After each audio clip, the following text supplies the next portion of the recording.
right, guys, in this video, we're gonna go through the first things that you should do with your OnePlus 12R. So let's get into it. Open up your camera and then go to video. At the top here, change this to 4K. Now you can't change the front camera to anything but 1080 30, unfortunately, but again, you can change the back to 4K 30 or 4K 60. I'd probably just keep it at 4K 30 if I were you. Next, hit the gear in the top right. And on here, make sure that watermark is off. I believe it's off by default, but just make sure that it's off. Shutter sound, turn that off because you don't want people to always know when you're taking a photo, especially if your kid is looking at you. You just don't want them to know that you're taking a photo because sometimes they'll just not act right when you take the photo. The other thing you want here is save selfies as they appear in the viewfinder. So you can turn that off or on depending upon when you're looking at the selfie camera if you like the way it looks or not. The other one is the shooting methods. This is a cool one. So tap to capture, that's a cool one, and then show palm. This is helpful if the camera's a little bit away from you, so that's why I would turn those on. Next, go back to the home screen, press and hold on a blank screen, and you can go into wallpapers. Change your wallpaper. You don't like it, you have some things to choose from for wallpapers. Some of this stuff will automatically be in here. You can create your own wallpapers if you want, so you can click this and choose a photo if you have one. Otherwise, just choose one of the predefined ones that you have. What do we got here? Oh, I really like this one. You just click on it and you can hit apply, and I'll choose it for home and lock screens. And now I have my new wallpaper and it is setting. I'm gonna hit I can also apply wallpaper colors to my system, so I'm gonna hit OK to give it a different look to it, maybe a little bit more vibrant look. And I have what I like. I'm gonna hit the back button, I'm gonna swipe up, and now my theme is set for my phone. You can see my colors changed as well. And speaking of this quick toggle menu here, when you swipe down even more, what we're gonna do is hit these three dots. We're gonna go into edit tiles. And this is where we can remove or add any of these quick toggles down here. So hit the red X if you want to remove one. And if you want to add one, all you're going to do is hit the plus sign down here. So for instance, maybe we want let's find a good one here. Maybe we want Dolby Atmos to be there. We're like, let's turn that on. And we're going to hit the back button. And now when we swipe down, we now have Dolby Atmos.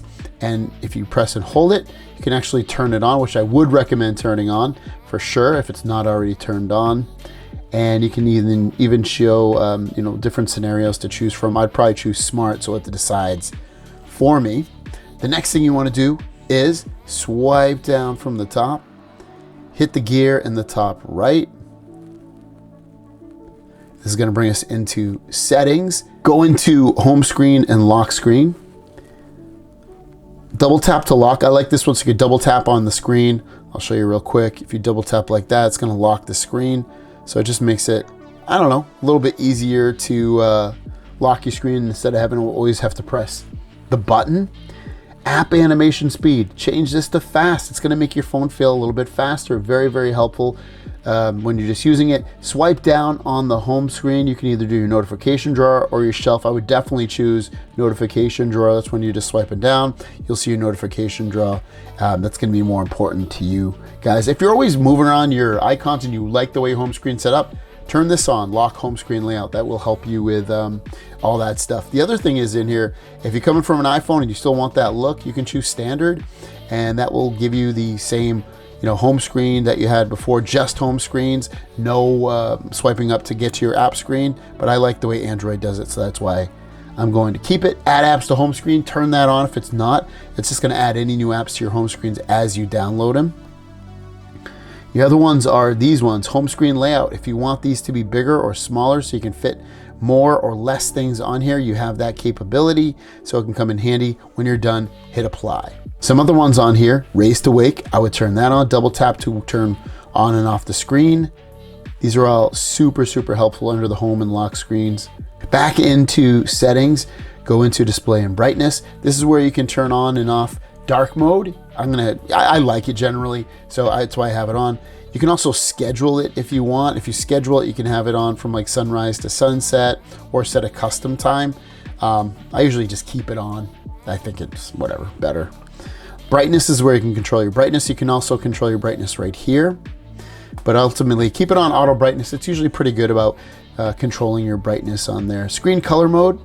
I set it to vivid. I like the more vivid colors, but you can change it to a natural, or you can do pro mode and really control it yourself. But I think vivid is always the most exciting one. If you need your font bigger, this is where you're going to change it. You just drag this. You can even change your fonts if you want. When you're done, hit apply. You also have display size, so if you need to make it larger or smaller, you have that option to do that. So it's always helpful if you have bad eyesight and you want to be able to see the phone better. These would image sharpener, I would turn these things on. They just make things look better on the screen. And why not? Why wouldn't you want to have vivid, more better video color, and also image sharpener so stuff looks more sharp? Auto screen off, change that to 2 minutes. That's the best version of that. Screen resolution, do it. Set it to high. Get the most out of your phone. You want this thing to look its best. Turn on the high resolution. It's only a little bit higher. It will use a little bit more battery, but I would definitely turn it on. Adaptive details enhancements, I'd also turn that on. Back to the settings screen, sounds and vibrations. This is where you can come in here and you can turn on and off your notifications. You can make them louder or lower. So it depends for you how you want it. You can also change your ringtones. You got your classic theme, so you come in here, choose the ringtone that you want, tap on it, and you're good to go. Same thing with your notification sounds. You have different notification sounds you can choose from. So I would choose those. More sounds. This one, I usually turn these things off. I don't care about dial tones or lock screen mode or screen sounds or deletion sounds. I turn all those off. For me, not important, and I just add more sounds, unnecessary sounds that I have. Here's Dolby Atmos again if you couldn't find it earlier, and this is where you can turn it on and off.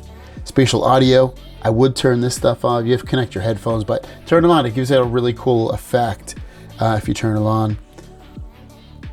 Holo sound, this you can see experience sound from different directions when playing multiple audio sources at the same time. Kind of a cool effect that you can have it set it to auto.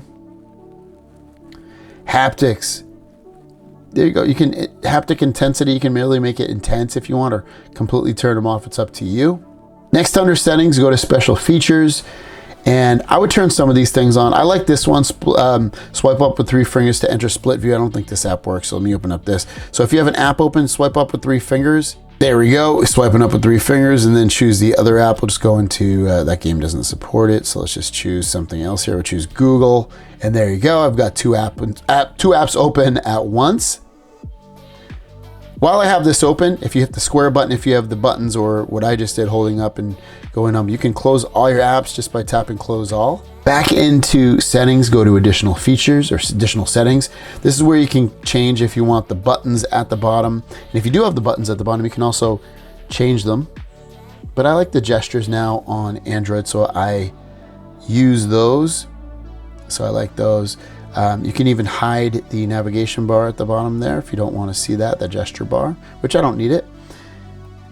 You can also turn off vibrate on back navigation. I usually turn that off. I don't want to feel that vibration every time I go back. Also under additional settings, if you come down here, you have gestures and motions. So you can come in here and you have some of these things to turn on, which a lot of them should already be on, but you can see swipe down with 3 fingers to screenshot. That took a screenshot. That's how an easy way you can screenshot. You can also screenshot by pressing the power and the volume down at the same time. There you go. Still under additional settings, power button. Go to that. You can see, double click the power button to bring up. You can choose the camera or nothing at all. I would choose camera, and then press and hold the power button. Change this to power menu so that when you press and hold it, the power button right here, it goes on to the power menu. Back under settings, go to about device, tap on Oxygen OS 14. This is where you can check for any software updates that you have for the phone. And there you guys go. Those are the first things I think you should do with your OnePlus 12R. Really nice phone, guys. Very inexpensive. If you want to pick it up, it's linked down below. Have a great day, and we'll see you down the road. Peace.